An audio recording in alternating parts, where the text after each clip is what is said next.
जय हिंद मेरे प्यारे दोस्तों, हमारे इस चैनल नेक्स्ट टाइम आपका स्वागत है। देखिए, नेशनल टेस्टिंग एजेंसी के द्वारा यहाँ पर जून 2025 के लिए नोटिफिकेशन अपडेट कर दिया गया है।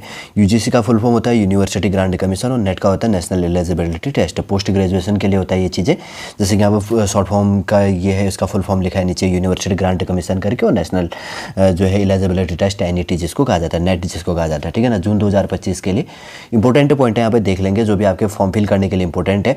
बेसिक से जो पोस्ट ग्रेजुएशन स्टूडेंट है, जो अपेयरिंग स्टूडेंट है, वो इसके लिए एलिजिबल होता है। और जो बेसिक से पॉइंट है साथ साथ में मैं पूरा रिलेट करूंगा, बने रहेगा इस वीडियो के अंतर्गत पे।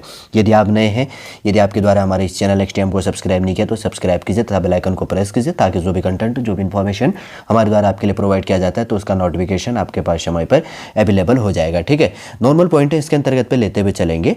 वैसे अगर बात करेंगे तो यहाँ पे ऐसे स्टेप टू स्टेप दिया होता है, देखिए ऐसे करके कि पेज नंबर, इस पेज के अंतर्गत पे कौन सा है, सेशन नंबर कौन सा है, यहाँ पे सेक्शन के अंतर्गत पे चैप्टर कौन सा, इंट्रोडक्शन हो गया, एग्जामिनेशन साइड स्कीम संबंधी क्या है, एलिजिबिलिटी एंड क्वालिफिकेशन संबंधी क्या है, रिजर्वेशन संबंधी एक्सेट्रा क्या है, सारा का सारा यहाँ पर दिया गया, ठीक है। लगभग 7 पॉइंटों के अंतर्गत पे चैप्टर वाइज यहाँ पर डिस्कस किया गया, लगभग 38 एवरेज के अंतर्गत पे देख लेंगे हम। जो इंपॉर्टेंट चीज़ें हैं यहाँ पर सीधे सीधे ले चलेंगे आगे, ये चीज़ देखो। फिर उसके बाद में आगे देखिए सारा का सारा यहाँ पर है अलग अलग उसमें। तो जैसे सबसे पहले देख लो, यहाँ पर सबसे पहले यहाँ पर इंपॉर्टेंट पॉइंट है, अब ये चीज़ ध्यान रखना, मैं हाईलाइट कर देता हूँ। इंपॉर्टेंट डेट है यहाँ पर ऑनलाइन रजिस्ट्रेशन एंड सबमिशन, जो इसके अंतर्गत पे किया जाएगा, of application form complete in all जो रिस्पेक्ट इसके अंतर्गत पे थ्रू NTA वेबसाइट के अंतर्गत पे। तो सबसे पहले ये चीज़ ध्यान रखो, इसका ऑफिशियल वेबसाइट है UGC.NET.NTA.ac.in पे जाके आपको अप्लाई करनी है। 16 अप्रैल 2025 से लेकर 7 मई 2025 तक आप फॉर्म फिल कर सकते हैं। 16 अप्रैल से लेकर 7 मई तक आप फॉर्म फिल कर सकते हैं। और उसके बाद की अगर बात करेंगे तो फीस पेमेंट संबंधी जो है डेबिट क्रेडिट नेट बैंकिंग जो भी आपके पास में फैसिलिटी है UPI के थ्रू हो गया, तो आप 8 मई 2025 तक 8 मई तक फीस पेमेंट इसके अंतर्गत पे कर सकते हैं। देख लो, उसके बाद में फॉर्म फीस की बात करेंगे, काफ़ी इंपॉर्टेंट हो जाता है कि जनरल और अनरिजर्व्ड कैटेगरी के लिए 1150 रुपये है, और उसके बाद में जनरल EWS और OBC NCL नॉन क्रीमिलियर के अंतर्गत पे 600 है। इकोनॉमिकल वीकर सेक्शन जिसको कहा जाता है, शेड्यूल कास्ट है SC के लिए, और शेड्यूल ट्राइब ST के लिए। और उसके बाद में अगर बात करेंगे तो PWD फिजिकल विद जो पर्सन विद बेंचमार्क डिसेबिलिटी के अंतर्गत पाते हैं, तो उसके लिए फॉर्म फीस यहाँ पर 325 रुपये, ठीक है। ये चीज़ आपको ध्यान में रख लेना है। और उसके बाद की बात करेंगे तो जैसे यहाँ पर करेक्शन के लिए इनके द्वारा डेट कहा गया, तो आप करेक्शन कर सकते हैं। करेक्शन इसके अंतर्गत पे है, यहाँ पर 9 मई से लेकर 10 मई के लिए आपके लिए पोर्टल चालू इसके अंतर्गत पे कर दिया जाएगा, ठीक है। डेट ऑफ एग्जामिनेशन की बात करेंगे तो आपके लिए 21 जून 2025 से लेकर 30 जून 2025 तक आपका NT का इसके अंतर्गत पे नेट का एग्जाम होगा, जिसके अंतर्गत पे जैसे जानते हैं, तो जो पहले से इसका प्रिपरेशन कर रहा है वो जानते हैं, लेकिन जो न्यू बिगनर है उनके लिए मैं बता देना चाहूँगा इसके अंतर्गत पे कि आपको टोटल फर्स्ट और सेकंड पेपर के लिए पहला टीचिंग एप्टीट्यूड टेस्ट होता है, और सेकंड आपका जो आपका सिलेबस का है, जो भी आप history, political, geography, economics etcetera जो भी सब्जेक्ट है, या पब्लिक एडमिनिस्ट्रेशन जो सब्जेक्ट है उसका पेपर होता है। तो टोटल पहले तो अलग अलग पेपर होता था, पहले तो इसके अंतर्गत पे 2-3 पेपर होती थी, अब कम करके 2 पेपर कर दिया। पहला टीचिंग एप्टीट्यूड का हो गया, दूसरा अपना जो सब्जेक्टिव पेपर है उसका। तो टोटल इसके साथ में 180 मिनट दिया जाता है, 3 घंटे का इसके अंतर्गत पे टाइम होता है। पेपर ब्रेक नहीं होता है, जैसे कि यहाँ पर नो ब्रेक लिखा गया है बिटवीन पेपर के अंतर्गत पे फर्स्ट और सेकंड के लिए, तो ये बहुत अच्छा टाइम है, ठीक है। ये चीज़ आपको ध्यान में रख लेनी है। और ऑफिशियल वेबसाइट इसके अंतर्गत पे www.nta.ac.in या UGC.NET.NTA.ac.in पे जाके आप अप्लाई कर सकते हैं। इंपॉर्टेंट सारे के सारे डेट हमने इसके अंतर्गत पे देख लिया, फॉर्म फीस देख लिए, काफ़ी इंपॉर्टेंट हो जाता है ये इसके अंतर्गत पे। वैसे तो बेसिक से सारी की सारी पॉइंट हमने इसके अंतर्गत पे क्लियर कर दिए। जैसे यहाँ पर एप्लीकेशन की बात करेंगे तो यहाँ पर जैसे कि फोटो और सिग्नेचर के लिए कहा गया, ये चीज़ ध्यान रखो कि 10 KB से लेकर 200 KB के बीच में आपका फोटो होना चाहिए, और उसके बाद में 80% आपका फेस कवर होना चाहिए, चीज़ ध्यान रखना। और 4 KB से लेकर 30 KB के बीच में आपका सिग्नेचर होना चाहिए, ठीक, ये चीज़ ध्यान रखना। अगर आप सेल्फ फॉर्म फिल कर रहे हो तो फोटो क्लिक करते टाइम पे ये सावधानी आपको रखनी है, ठीक है। UPSC में हाल ही में भी चेंज किया था, अब यहाँ पर भी ये चीज़ें हमें दिख रही है। और उसके बाद में आगे देखते हैं क्या चीज़ें हैं, पॉइंट है। वैसे तो बेसिक से जो चीज़ें थी, कैसे आपको अप्लाई करनी है, क्या चीज़ें हैं, वो इसके अंतर्गत पे दिखाया गया। अब यहाँ से इंट्रोडक्शन का जो चीज़ होता है तो वो चीज़ें इंक्लूड हो जाता है। बस बहुत सारा यहाँ पर इनके द्वारा डिटेल दिया गया है कि UGC ग्रांट कमीशन, जो यूनिवर्सिटी ग्रांट कमीशन जो एक्ट है 1956, कभी कभी पूछ लेता है, ठीक है, ये चीज़ ध्यान रखना है। यूनिवर्सिटी ग्रांट कमीशन जो एक्ट है 1956 का ये एक्ट है, कभी कभी पूछ लेता है कि कितने का एक्ट है, कहीं कोई एग्जाम हो एक्सेट्रा, कोई और एग्जाम हो। वैसे तो NTA के एग्जाम में इसके अंतर्गत पे नहीं पूछा जाता है। और देख लेते हैं उसके बाद में क्या चीज़ें यहाँ पे।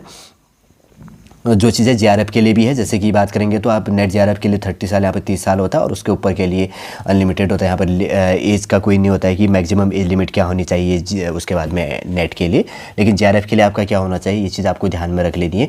क्या होनी चाहिए आपके लिए, अगर टोटल बात करेंगे तो 30 साल होनी चाहिए जेआरएफ क्वालिफाई करने के लिए, ठीक है। इसलिए अच्छे से तैयारी रखो आप। और उसके बाद में सेकंड इसके अंतर्गत पे देख लेते, बस यही दिया गया इसके अंतर्गत पे।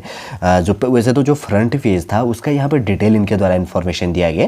देखिए जो सबसे पहले आपका पेपर होता है, तो फर्स्ट जो पेपर होता है आपका टीचिंग एप्टीट्यूड का, जिसमें लगभग कितने 50 क्वेश्चन होते हैं अलग अलग। जैसे टीचिंग एप्टीट्यूड का, इसमें कुछ मैथ्स और रीजनिंग के क्वेश्चन इंक्लूड होते हैं, ठीक है ना। 5 क्वेश्चन होता है। एक अच्छी सी बुक ले लेना अगर आप इसके लिए प्रिपरेशन करना चाहते हैं, जो करता है तो जानते हैं, ठीक है। उसके बाद में आपका 200 मार्क्स का, जिसमें 100 क्वेश्चन होते हैं, आपका सब्जेक्टिव इसमें पेपर होगा। फिर उसके बाद में आगे देखते हैं आगे क्या चीज़ है। और मीडियम की बात करेंगे तो आपका दोनों हिंदी और इंग्लिश दोनों में मीडियम का आपका पेपर होता है। कंप्यूटर बेसिस का एग्जाम होता है, ध्यान रख लेना। और इसके बाद में देख लेते हैं, पर इस क्वेश्चन वही कहा गया मार्किंग कैसे किया जाता है, ये चीज़ हो जाता है। फिर चैप्टर वाइज जैसे अगर बात करेंगे तो एलिजिबिलिटी क्राइटेरिया जो चीज़ है ऑफिशियल वेबसाइट इसके अंतर्गत पे कहा गया है, ऑफिशियल वेबसाइट दिया गया। लेकिन देखो एक चीज़ देखो आपके लिए, जैसे कि बात करेंगे तो अगर आप जनरल कैटेगरी के अंतर्गत में, तो आपके लिए 55% मार्क्स आपका सब्जेक्ट में होना चाहिए पोस्ट ग्रेजुएशन में। OBC NCR, non creamy layer, schedule caste, schedule tribe और पीडब्ल्यूडी के लिए। और थर्ड जो जेंडर कैटेगरी के अंतर्गत पे जो आता है, तो उसके लिए 50% मार्क्स आपका पोस्ट ग्रेजुएशन में होना चाहिए, ठीक है। अपेयरिंग वाला भी इसके लिए एलिजिबल होता है। वैसे यहाँ पर नहीं दिया है तो कोई बात नहीं, हम वैसे उसे शॉर्ट में देख लेते हैं। फिर उसके बाद में क्या है, जैसे कि यहाँ पर देखिए एज लिमिट के लिए, जैसे मैंने पहले कहा ना कि आपका एज लिमिट इस डेट को लिया जाएगा। देखो यहाँ पर जैसे 1/6/2025 के बेस में आपका नेट की जेआरएफ के लिए आपका 30 साल मैक्सिमम होनी चाहिए, ये चीज़ भी आपको ध्यान में रख लेना है। और 1/6/2000 मतलब 1 जून 2025 को मैक्सिमम आपकी 30 साल होनी चाहिए नेट जेआरएफ के लिए। और जेआरएफ के लिए जूनियर रिसर्च फेलोशिप जिसको कहा जाता है। और उसके बाद में नेट के लिए तो कोई नहीं है, ठीक है ना। इसमें मैक्सिमम एज लिमिट का कोई प्रोविजन इसके अंतर्गत पर नहीं दिया होता है, लिखा भी हो सकता है इसके अंतर्गत में। ये देखो जैसे कि यहाँ पर कहा गया है नो अपर एज लिमिट के लिए, असिस्टेंट प्रोफेसर के लिए और एडमिशन टू पीएचडी के लिए यहाँ पर अपर एज लिमिट का कोई प्रोविजन नहीं है कि आपका मैक्सिमम एज लिमिट क्या होना चाहिए। आगे बढ़ते हैं उसके बाद रिजर्वेशन जो कैटेगरी संबंधी है, तो जैसे कि यहाँ पर कहा गया कि शेड्यूल कास्ट को 15% रिजर्वेशन मिलता है और शेड्यूल ट्राइब के लिए 7.5% और उसके बाद में ओबीसी और एनसीआर नॉन क्रीमिलियर के अंतर्गत पर 27% और उसके बाद में general economical weaker section EWS के लिए 10% रिजर्वेशन है, ये चीज़ भी आपको ध्यान में रखना है। और PWD physical with benchmark disability या पर्सन विद बेंचमार्क डिसेबिलिटी के अंतर्गत जो आता है 5% इसमें रिजर्वेशन होता है। ये थोड़ा सा याद कर लो, कभी कहीं एग्जाम में पूछ लेता है कि किस कैटेगरी के अंतर्गत पे कितना रिजर्वेशन होता है। और उसके बाद में देख लेंगे क्या चीज़ है, जैसे कि वैसे तो बेसिक से बहुत सारा इसमें दिया गया है, ये पॉइंट है कोई पढ़ने के लिए इतना इंपॉर्टेंट है, अगर आपके पास में टाइम अवेलेबल होता है तो आप देख लेना। और उसके बाद में जैसे कि यहाँ पर लिखा गया रजिस्ट्रेशन एंड एप्लीकेशन से प्रोसेस क्या चीज़ें होंगी। इंट्रोडक्शन से वही दिया गया, सबसे पहले ऑफिशियल वेबसाइट पर जाके आपको रजिस्ट्रेशन ये चीज़ें कर लेनी है। फॉर्म का जो जेपीजी फॉर्म इसके अंतर्गत होगा, कितने KB होगा मैंने पहले प्रोवाइड किया है। फोटो आपकी 10 KB से लेकर 200 KB और 80% आपका फेस कवर होना चाहिए, हाईलाइट होना चाहिए, ठीक है। और उसके बाद में सिग्नेचर 4 KB से लेकर 30 KB के बीच में होना चाहिए। और आपका जो भी फीस पेमेंट का है कि आपके पास में जो फैसिलिटी हो उससे आप फीस पेमेंट इसके अंतर्गत पे कर सकते हैं। उसके बाद में आगे देख लेते हैं क्या चीज़ें इंपॉर्टेंट पॉइंट है, क्या चीज़ें। वैसे तो बेसिक से आगे सब्जेक्ट जो है वो चीज़ देख लेंगे, जैसे यहाँ पर पेपर का दिया गया, ठीक है ना। अब तो 2 शिफ्टों में इसमें पेपर होता है, 9:30 से लेकर 5:30 के अंतर्गत पे। जो भी आपका शिफ्ट में होगा तो ध्यान रख लीजिएगा। जब एडमिट कार्ड अवेलेबल हो जाता है तो उसमें सारा इन्फॉर्मेशन अवेलेबल हो जाता है। जो पहले से प्रिपरेशन कर रहा है, जो इसका एग्जाम देता है वो जानता है, लेकिन जो न्यू बिगिनर है उनके लिए मैं प्रोवाइड कर रहा हूँ कि यहाँ पर जो शिफ्ट होता है कंप्यूटर बेस में एग्जाम होता है। आपका नियरेस्ट जो सेंटर होता है जहाँ पर, ये चीज़ थोड़ा आपको ध्यान में रख लेना है। पूछ लेगा फॉर्म फिल करते टाइम पे एग्जाम सेंटर आप कहाँ पर फिल करना चाहते हैं। फिर उसके बाद में देखते हैं चेंजिंग संबंधी क्या चीज़ कहा गया, बहुत सारा है यहाँ पर ये। और उसके बाद में जैसे कि आगे बढ़ते हैं, आगे लेसन कौन सा है इसके अंतर्गत पे, इसमें भी कुछ पॉइंट ऐसे दी गई हैं, उतना है नहीं। अगर आपके पास में टाइम है तो आप देख लो, मैं बार बार कह रहा हूँ इसके अंतर्गत है, मिसलेनियस के अंतर्गत की बात कही गई है। और उसके बाद में आगे देख लेते हैं, यहाँ पर बस वही इंस्ट्रक्शन बेस का है और नीचे हो सके इसके अंतर्गत पर वो चीज़ें दी होंगी कि आप कौन कौन से सब्जेक्ट इसके अंतर्गत, वही नेट बैंकिंग संबंधी या डेबिट क्रेडिट जो फीस पेमेंट है उससे संबंधित इंस्ट्रक्शन इसमें दिया गया है, ठीक है। और ये हेल्पलाइन नंबर है, जो चीज़ें हैं सारी की सारी वेबसाइट ये चीज़ें प्रोवाइड की गई हैं, आप देख लेना अगर इसके अंतर्गत पे अगर आपको ज़रूरत पड़ती है तो तब के लिए। फिर उसके बाद में शायद सब्जेक्ट इनके नीचे दिए गए, जैसे कि यहाँ पर देखो सारे के सारे अपना सब्जेक्ट देख लो कि कौन कौन सा है इसके अंतर्गत पे। एडल्ट जो एजुकेशन से रिलेटेड हो गया, एंथ्रोपोलॉजी हो गया, एक्सेट्रा हो गया, अरेबिक हो गया, या जो चीज़ें बंगाली या जो चीज़ इसके अंतर्गत पे दी गई है, इकोनॉमिक्स या जो चीज़ें। और उसके बाद में यहाँ पर सारे के सारे सब्जेक्ट अपडेट है, ठीक है। जैसे यहाँ पे 58 है जो फिजिकल एजुकेशन करके हो गया, 59 हो गया पॉलिटिकल साइंस।